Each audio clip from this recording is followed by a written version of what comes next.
Hey everybody, welcome back to another episode of the Music Den. I am your host, Armando Venditti, and I'm coming to you today from my bedroom, not my den or my dining room. We've been switching up here. We have family coming to visit, so I've been sequestered to the bedroom, which is fine.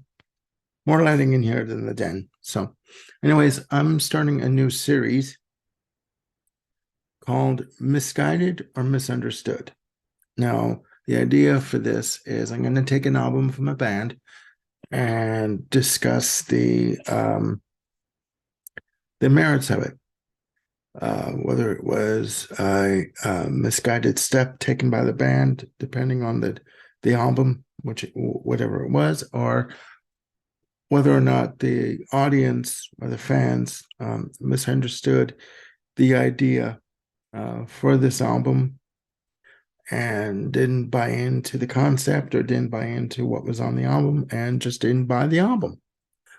So I'm going to be doing a few of them. Actually, Ryan Gavalier is going to be joining me for one episode, and we're going to be taping that later this afternoon. And that's going to be aired at a future date next week, most likely. For this episode, for the very first episode, I'm going to be talking about a band, and the band is Extreme, and the album is Three Sides to Every Story.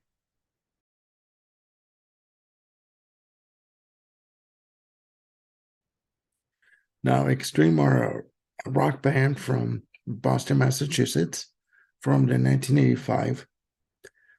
They are, for this album, Three Sides to Every Story, this incarnation had Gary Sharon on vocals, Nuno Betancourt on guitars, keyboards, backing vocals, production, Pat Badger on bass and backing vocals, and Paul Geary on drums, percussion, and backing vocals. Three Sides to Every Story. It's a good album. It's an interesting album in that it's a concept album.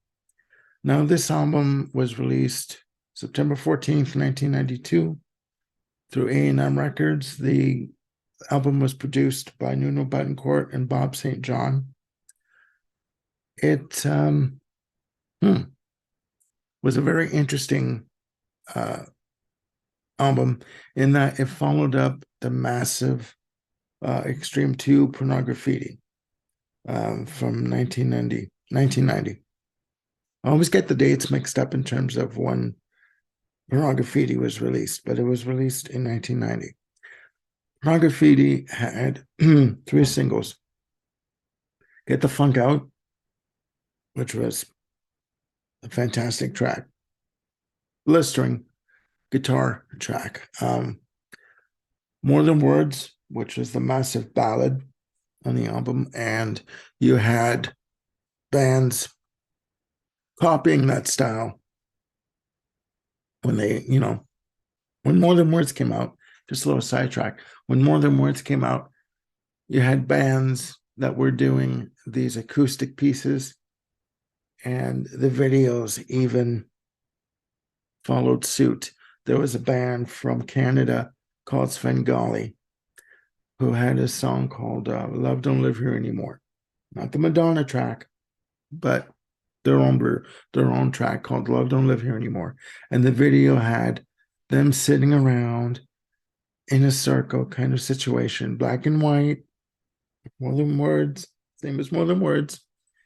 And the camera's going around them on a track, and they're just sort of singing very quiet, very um, earnestly, I guess, and longing for their love and all that. It was really cheesy. I couldn't even get into it. I don't think Svengali lasted very long. If you've seen their videos and listened to their music, you would know why. Anyways, I digress. And the last single from Pornography was Wholehearted. Now, if you know Extreme, you know that they were um, a band that did different styles, rock with the funk, and they did ballads. So they did basically a real mixed bag of musical styles. Their influences were Queen and Prince, and they were compared to in terms of the musical styles of between Queen and Prince. So um, for three sides to every story, they wanted to do an ambitious um, idea, which was to separate the album into three parts. And those parts were yours, mine, and the truth. There were 14 tracks. So you had six in the first part, five in the second part. So the first part would have been yours. The second part would have been mine. So you had the six tracks in the first part for the yours. You had five tracks for part two, which was mine. And the truth had three extended tracks. Um, the the three tracks that were the extended tracks were um, that was where their kind of, I guess, their progressive rock kind of thing came in, where they had orchestras come in and do orchestral charts and sections, and um, it it was labeled Everything Under the Sun. Um, and the three parts under Everything Under the Sun section were Rise and Shine, Am I Ever Going to Change, and Who Cares? And they clocked in at 8, 6, and 8 minutes, respectively. The singles from uh, Three Sides to Every Story were Rest in Peace, Tragic Comic, and I do believe Stop the World. Okay. Um, the album clocks in at 76 minutes even. Um, Now, do I think that this album was either misguided or misunderstood? I do believe that this album has good music on it. I mean, I remember visiting someone an A&R guy who worked at A&M Records, their record company, and just before the album came out, I guess about 9 months before the album came out, and he was talking about he was getting word that from the American uh, label that the album's coming. It's going to be a real banger of an album. Musically, it's different. It's all over the place. It's but it falls in line with what Extreme were doing. When when it was released, Rest in Peace was the lead off single. Now it's a fantastic track. It's good. It's hard rocking. It's politically themed. Most of the tracks on the album are politically themed. The the first side, sorry, the first six tracks are the hard rocking tracks. You have songs like again, Rest in Peace, which was a single, Warheads, which was the lead off track, uh, Cupid's Dead, which was a real funky, funky piece of work. Um, Color Me Blind, which, if again, another heavy funk oriented track. The only, with regards to Color Me Blind, the only criticism I would have of that track or critique would be was that the vocals weren't mixed high enough. They weren't prominent in the mix. So when Gary Sharon is singing, the guitars sort of drown him out. But I mean, that's the only critique. Um, The second side, mine side, sorry, starts with Seven Sundays, which is a beautiful uh, keyboard drenched um, ballad, you know, which, the guy is pining for his love, that he would love to spend all of his Sundays with her. If he had one wish, he would have 7 Sundays with her. Tragic comic comes after this, um, which, it's a beautiful slash comical love story about a couple getting to know one another. Stop the World is another introspective track looking at, the world around you, and if, you know, what could we do to make it to change it, to make it better. Um, and then it ends off, second side ends off with God isn't dead. So I mean, the person is looking for answers. Like, tell me that hope is still alive, whether it's in your heart or around you. Tell me that there is still a chance for us to get through whatever we're getting through, whatever's in front of us. The third side, sorry, uh, the truth, everything under the sun, rise and shine, starts off. I mean, it's like, the day's starting. You're hopeful for yourself, for what you're going to accomplish in your life day by day. And it's great. I mean, it's fantastic. It's epic. It's sprawling. It's orchestral. It's lush. It's layered, very textured. They used a 78 piece of orchestra to do the section. Mike Moran, the producer musician who's worked with Queen, most prominently Freddie Mercury on his album Barcelona from 1988, did the orchestral arrangements on these pieces. So, and then it goes into "Am I ever going to change?" where the person is talking about, you know, can I make a difference in my own life? Can I change the path I'm going on? Is is it too late for me? You know, and then "Who Cares" basically is the final track, and it's my favorite track of the three. Um, the person is looking back on his life, or her life, in this case, his life, and saying, you know what, God, or whoever you pray to, I'm here. I'm telling you, this is me coming to you.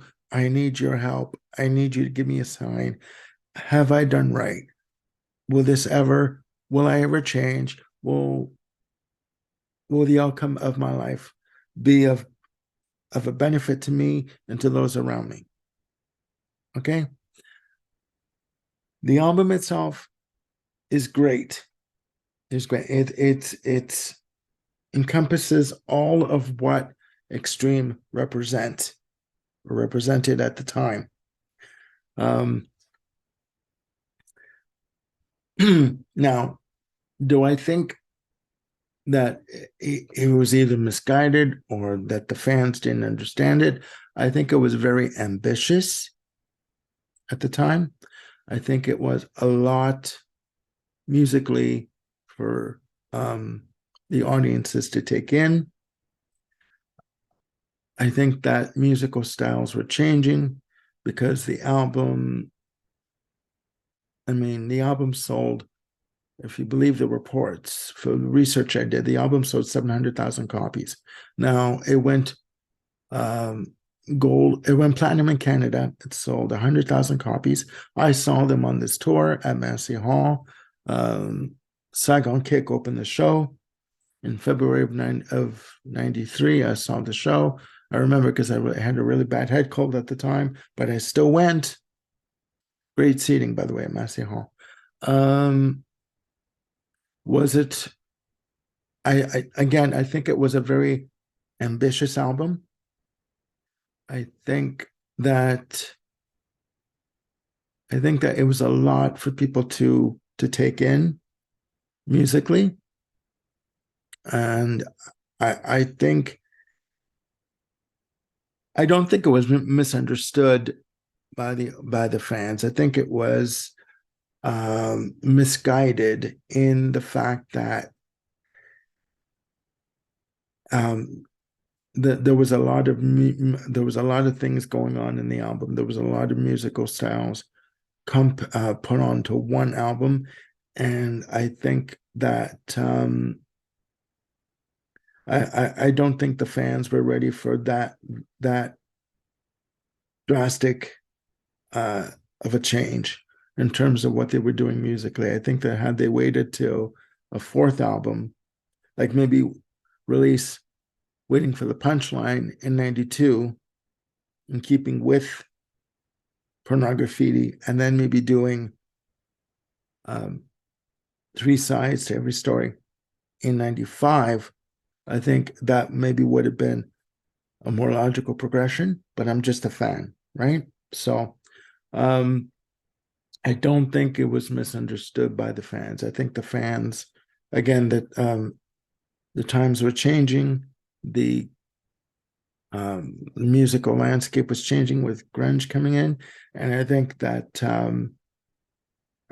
Extreme overreached to a certain extent, um, and they kind of, I guess, fell off the cliff. And I mean that in a very loving way. I love Extreme.